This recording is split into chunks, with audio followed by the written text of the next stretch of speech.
Bismillahirrahmanirrahim. Assalamualaikum warahmatullahi wabarakatuh. Nama saya Nurahatul Jana, NIM 4011800343 dari ESI. Di sini saya memenuhi tugas mata pelajaran perlindungan konsumen. Masalah yang saya angkat adalah kasus pinjol. Pinjol ini adalah pinjaman online yang ilegal. Pinjaman online ini biasanya muncul di HP Android. Di HP Android kalian biasanya pada bagian SMS. Nah, bagian SMS ini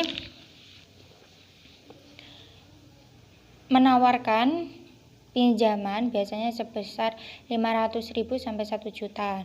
Sasaran pinjol ini adalah masyarakat menengah ke bawah, karena biasanya masyarakat menengah ke bawah yang baru mempunyai HP, yang baru mengenal HP Android ini mudah dibohongi atau mudah diajak dengan cara-cara tersebut. Pinjaman tersebut selain 500.000 sampai 1 juta bisa lebih, bisa sampai 50 juta, bahkan sampai dengan 500 juta. Dan cara mendaftarnya itu sangat mudah, hanya cara foto KTP dan KK yang melalui HP tersebut. Nah, pada SMS tersebut biasanya contohnya adalah, kepada Bapak atau Ibu butuh modal, kami melayani pinjaman minimal 5 juta sampai 500 juta, bunga rendah, info lanjut, WA, bla bla bla bla, atau klik link berikut ini, bla bla bla bla. Nah, ini WA dan link tersebut tidak usah diklik ya, karena pinjaman online ini biasanya kebanyakan ini bohong atau tidak sesuai.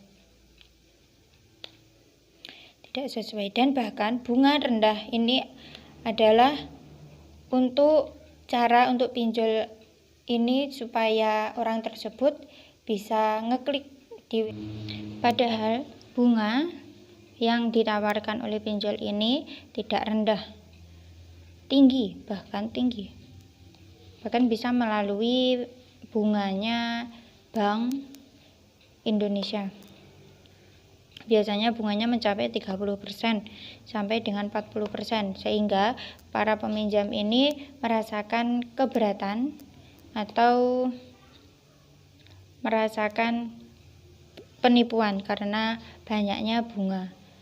Dan pinjol ini memberikan hukuman jika waktu pengembalian tidak sesuai dengan akad pada awalnya, atau bisa dikatakan dengan telat, maka 1 harinya itu dapat tambahan membayar 50.000. Kalau seminggu sudah berapa ribu ya?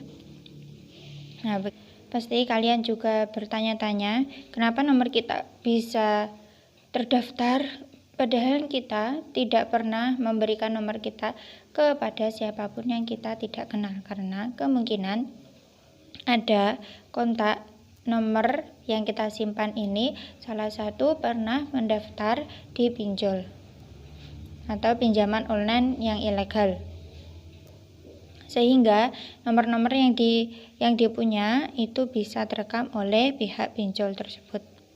Perjanjian pinjam meminjam pada dasarnya pinjam meminjam telah diatur dalam bab 13 buku 3 Kitab Undang-Undang Hukum Perdata atau KUH Perdata, terutama pada pasal 1754 KUH Perdata yang menyatakan bahwa pinjam pakai habis adalah suatu perjanjian yang menentukan pihak pertama menyerahkan sejumlah barang yang dapat habis pakai kepada pihak kedua dengan syarat bahwa pihak kedua itu akan mengembalikan barang sejenis kepada pihak pertama dalam jumlah dan keadaan yang sama. Jadi pinjaman online tanpa adanya kejelasan payung hukum dan legalitas yang sah dapat menjadi keresahan bagi kita pribadi. Jika kita masuk pada lingkungan pinjaman online yang ilegal, maka dari itu sudah semestinya kita harus menghindari pinjol-pinjol ilegal tersebut agar tidak meresahkan pikiran kita. Jadi kita jangan terlalu percaya terhadap SMS seperti itu. Dan jika kita melakukan pinjaman, sebaiknya kita meminjam modal kepada badan pinjaman yang kelegalitasnya dapat dipertanggungjawabkan seperti koperasi, bank, syariah, dan lain sebagainya, dan memiliki payung hukum yang jelas.